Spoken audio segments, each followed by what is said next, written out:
Are you a football fanatic who appreciates the art of goalkeeping? Look no further. Welcome to Channel Name, your ultimate destination for all things related to the best football goalkeepers of all time.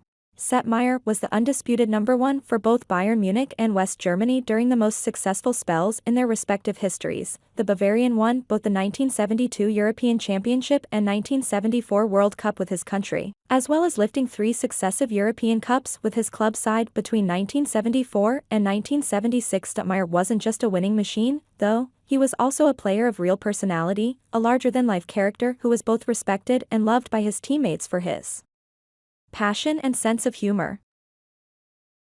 While Manuel Neuer may not have invented the role of a sweeper-keeper, he is arguably its greatest exponent, with his wonderful exploits for both Bayern Munich and Germany. Neuer completely changed the entire perception of shot-stopper by essentially serving as an extra man in defense and a key distributor of the ball from the back. Whereas once goalkeepers were overlooked when it came to individual accolades, Neuer was widely lauded for inspiring a new generation of goalkeepers, as underlined by the fact that he finished third in the 2014 Ballon d'Or voting after winning the World Cup in Brazil.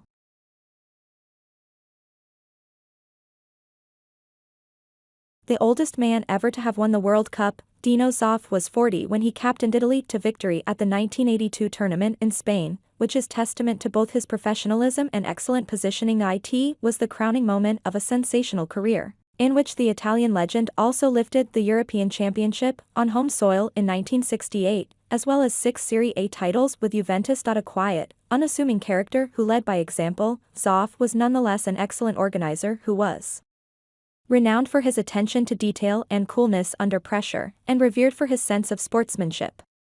He was a level-headed goalkeeper, former Italy coach Enzo Bearzot said, capable of staying calm during the toughest and the most exhilarating moments. But he always held back, both out of modesty and respect for his opponents.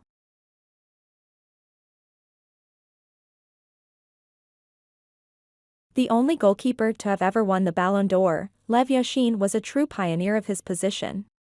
At a time when goalkeepers were expected to remain rooted to their line, the Russian became renowned for his bravery in charging out of his goal to claim crosses and close down on-rushing forwards. Yashin, who was named Goalkeeper of the 20th Century by the IFFHS, was beloved for his showmanship, wowing crowds with his spectacular, acrobatic saves, as well as his iconic all-black strip, which, coupled with the illusion of having extra limbs, earned him the nickname, the Black Spider.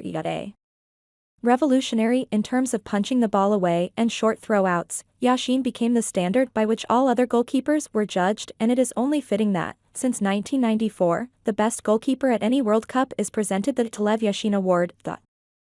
Everything he did was top class. He was the model for goalkeeping for the next 10 to 15 years. Even though I was already playing at the highest level, I used to learn from him, Banks later admitted.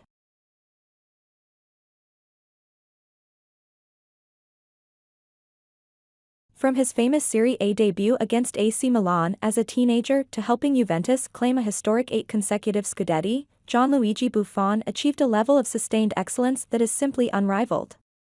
As his great rival Casillas said, it's impossible to find any weaknesses in his game.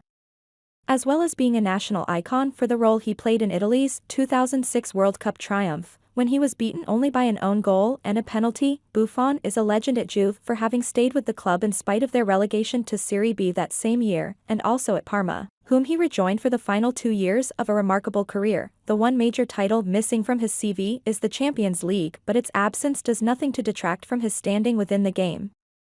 Indeed, he bows out as one of the few universally loved figures in football.